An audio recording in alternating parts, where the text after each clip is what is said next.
So if you are a fan of grapes, this story is probably not for you.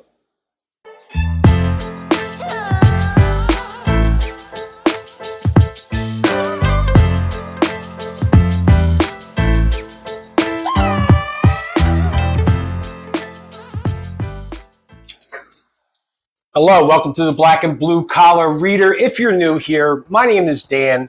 Today I'm going to be reviewing Lapvona by the author/artist that is Ostessa Moshfegh. This is my first book from this author. I kept running into this book on Twitter, on BookTube, and I kept hearing how deranged, brutal, and disgusting this book was. And I kept telling myself, I got to get this book. And yes, it did not disappoint.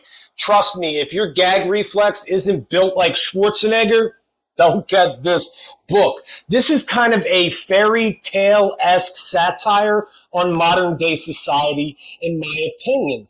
I kept getting this feeling that if like John Waters and G.G. Allen came together to write one of Aesop's fables, that this would be that book. Ostessa has a very simplistic and stripped down writing style that just kind of got me immersed into these characters and into this story like right from the jump.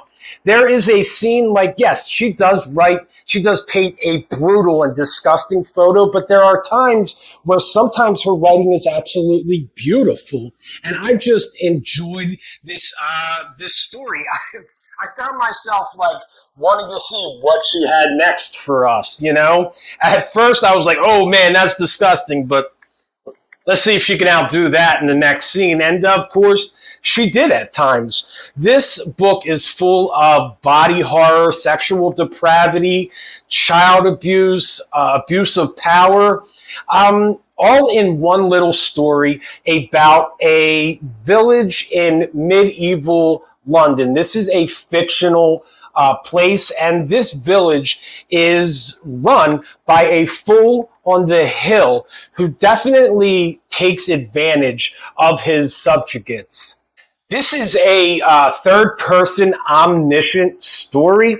We do follow about a few characters, maybe 5, but I'm going to give you about 4.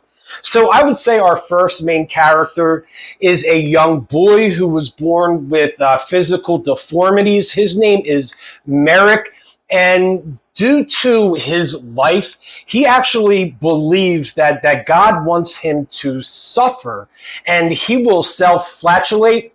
No, that doesn't sound right. Self-flatulate would be something totally different, but disgusting, actually. He self-flagellates. All right. There we go. I got that out. So he'll beat himself because he feels that this is what God wants for him. And his stepfather, who is another disgusting human being in himself, his name is Jude, as in the song, Hey Jude.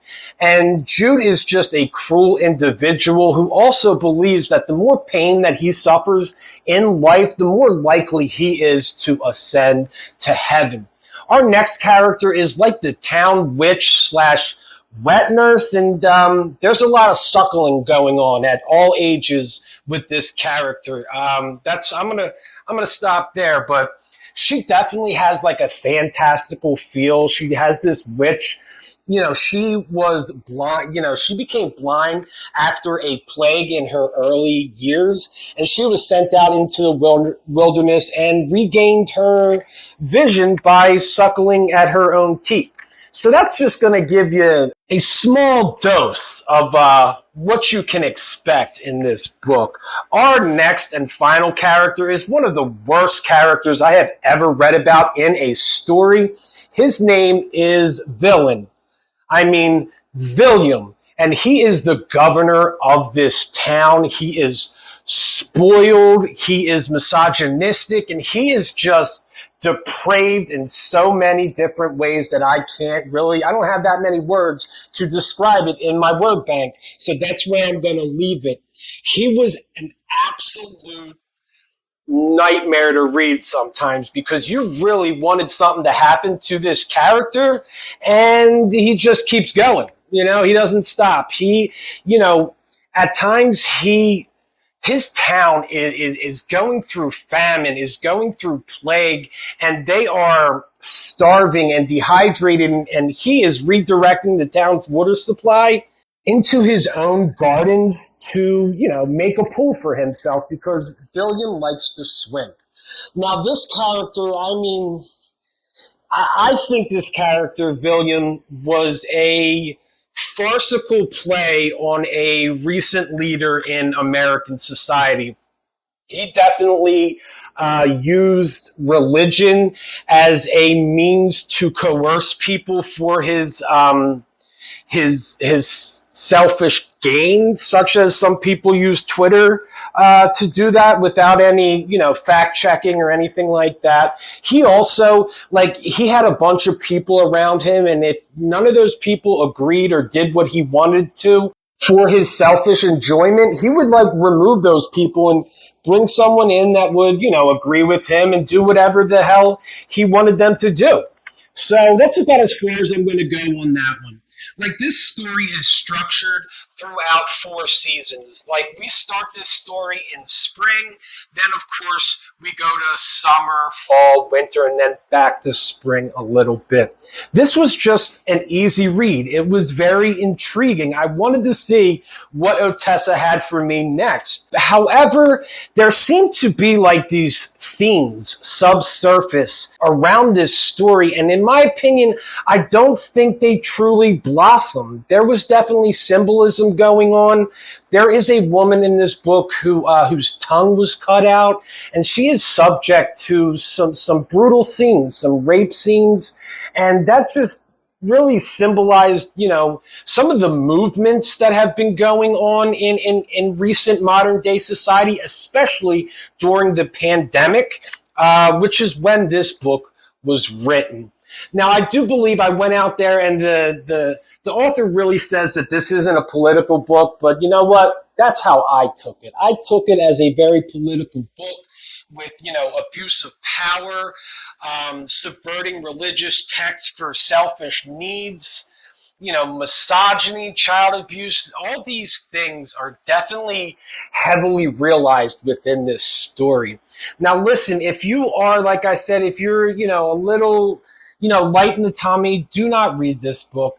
I do feel it was a good read. I will give this book about a 4-star on Goodreads. It's just because the ending I feel was just a little anticlimactic. I thought there was a build-up. I wanted some people to get their just desserts, and some of that fell short for me in the end. But she definitely painted a beautiful picture. I loved her writing style, and I would probably pick up more from this author in coming months. Would I reread this book? I probably will, because I experienced this book on audio, and Ostessa Moshfegh actually is the narrator of this audiobook, and she did a superb job. I was definitely intrigued and immersed into the audio, but I felt with a book like this, with these undertones of themes that I was trying to pick up on, I felt I probably would have enjoyed it more if I had a physical copy, if I was underlining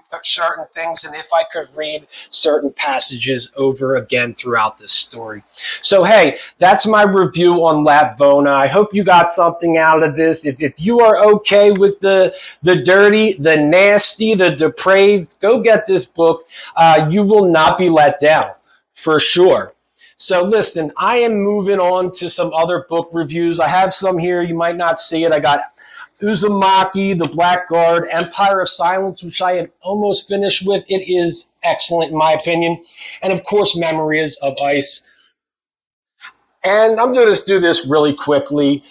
I would say about 3 nights ago, I received this beautiful anthology of Cormac McCarthy's The Passenger and Stella Morris, and I couldn't help myself.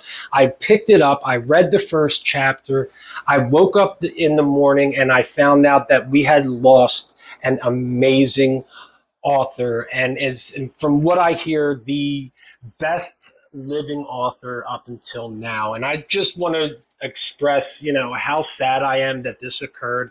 Yes, I've only read one of his books, but that book is going to be my favorite book of the year so far. It is just a tough loss for the writing community. So hey, rest in peace to Cormac McCarthy, and condolences go out to everyone who was inspired by his books as well as his family and friends. So hey, I will see you guys next time when I drop a few more videos. I might do a mid-year chill out, which is my play on the freak out. I'm going to do a mid-year chill out because this is the year that I've really read the most books that I have ever read in my lifetime. And I'm pretty happy about that. So I hope you got something out of this video. Until I see you guys again, hey, let's keep growing to be better people. Let's keep growing to be better readers. And I will see you guys on that flip side, all right? Peace. Everything that happens is motivation.